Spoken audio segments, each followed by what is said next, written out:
Muy buenas tardes. Los saluda Nancy San Clemente.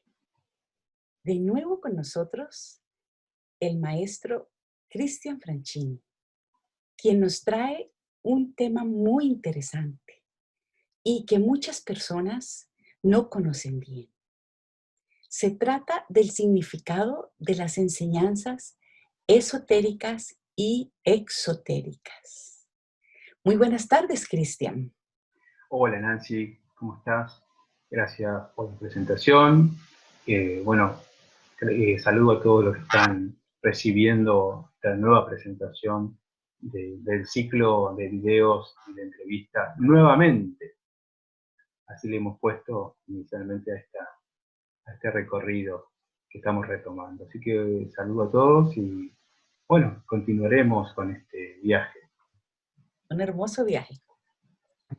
Antes que nada, me gustaría muchísimo que tú nos explicaras bien el concepto o el significado de cada palabra. ¿Qué significa una enseñanza esotérica y qué significa una enseñanza exotérica?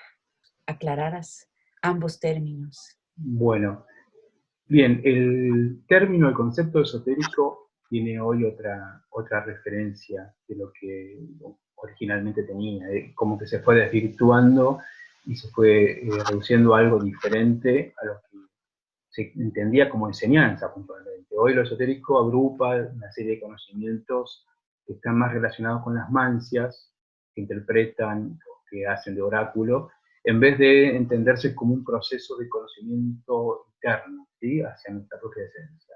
El concepto, entonces, a diferencia, como primer vuelo de aproximación, ¿no?, en lo general o particular, es esotérico, tiene que ver con algo que nos permite conocernos hacia adentro y comunicarnos internamente con nuestra propia naturaleza, es un proceso de intercambio entre maestro y discípulo, ¿no?, en ese aprendizaje.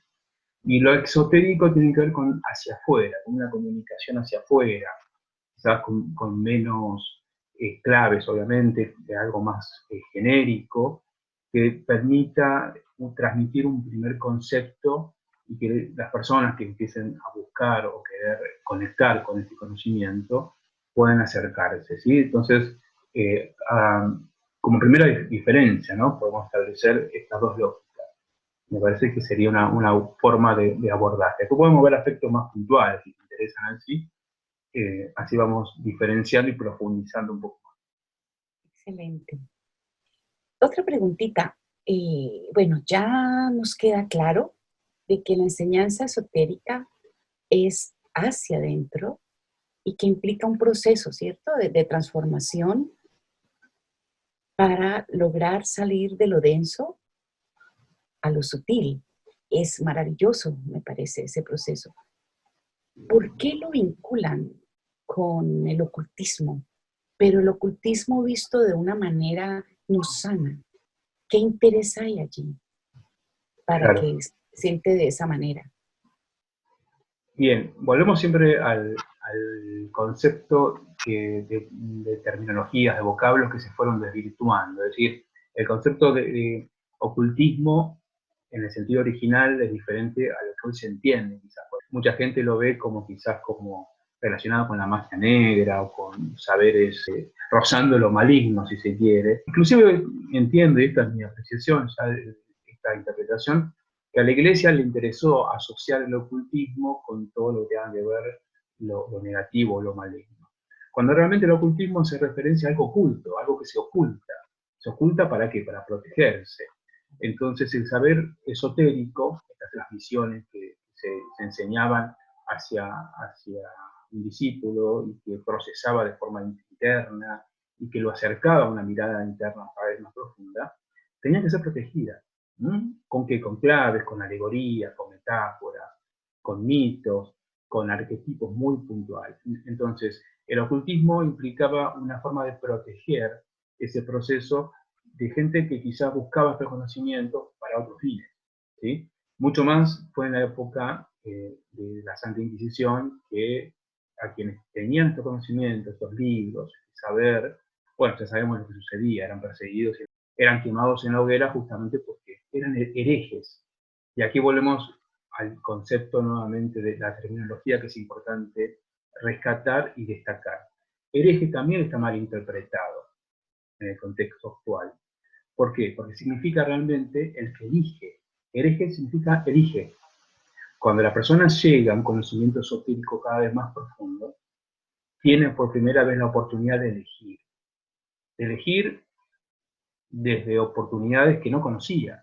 Porque cuando uno elige lo que no conoce, realmente lo elige. Es como en el caso del ilusionista, que te hace elegir opciones, pero te van a llevar para el mismo lugar. En cambio, cuando uno elige desde un conocimiento esotérico, entendiendo las claves, entendiendo de dónde venimos, entendiendo a dónde vamos, tenemos otra capacidad de elegir.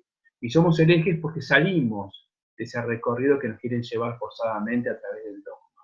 Entonces, empezar a entender y reconocer el sentido real de esta terminología nos pone, digamos, como en un sentido de que las fichas rompecabezas tienen un sentido distinto. Nos abre otro panorama hacia adentrarnos a este recorrido. Porque, ¿qué ha hecho la Iglesia con todos estos conocimientos? Los ha demonizado. No es casualidad que el conocimiento chamánico, el saber chamánico, ya sea tolteca, inca, mapuche, ¿qué hizo la conquista española?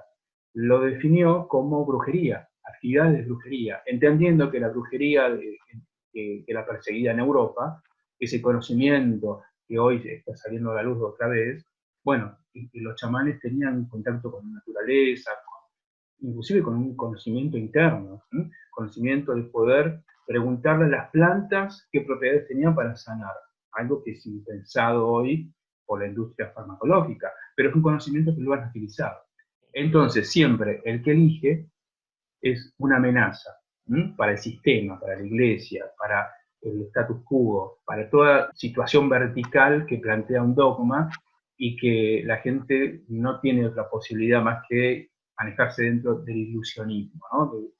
de oportunidades que no existen.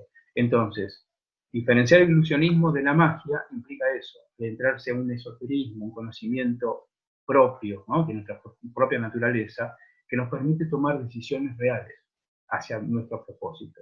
Ese es el objetivo. Y Cristian, ¿de qué manera o en qué forma podemos acercarnos a una enseñanza esotérica? La primera etapa que yo considero que es importante es interrogar todo lo que damos por sentado que es así, ¿sí? Ya sea un dogma, ya sea una idea, una creencia, ya sea una religión aceptada o un modo de pensar. Interrogar todo. ¿Por qué aceptamos si es realmente válido? Quizás en algún momento lo fue, pero en este nuevo contexto no. Quizás nos sirvió en el pasado, pero ahora no. Entonces, así como la gente actualiza el sistema operativo, ¿sí? En su ordenador, muchas veces necesitamos actualizar nuestros sistemas de creencias. El saber esotérico es mucho más que un sistema de creencias, sino un procedimiento que nos permite adentrarnos a nuestra propia naturaleza superior, que está enmascarada, está tapada por un montón de información y creencias que obstaculizan este recorrido. Entonces, la primera etapa implicará interrogar. ¿Sí? Hay diferentes formas de hacerlo. Lo hemos visto en el trabajo con los mandalas, a través de preguntas implicativas. En la geometría sagrada también se trabaja con primeros sólidos, esto lo transmito en cursos y talleres. También lo he compartido en Conciencia Despierta, el trabajo desde el nivel vibración. ¿No? Acuérdense del nivel vacío y vibración, ¿sí? El nivel de la franca vibración, vacío y materia. Entonces, para poder entender o cambiar aspectos de información que configuran la materia, tengo que vaciar. Un saber esotérico que ya lo planteaba Jesús desde el principio, de no mezclar vino viejo con vino nuevo. Las odres es el recipiente de los vinos que tenía en la época de Jesús. Y eso le explicaba Jesús a los apóstoles que querían comenzar a aprender algo nuevo desde una visión, digamos, formal de aquella época, que hacía ruido, era mucho contraste lo que transmitía Jesús con el conocimiento religioso de la época. Entonces, vaciarse del vino viejo implicaba darle lugar a ese vino nuevo que permitía elegir una realidad distinta a quien lo recibía. ¿Sí? De alguna manera, ese es el objetivo de todo este recorrido esotérico hacia nuestra propia naturaleza superior.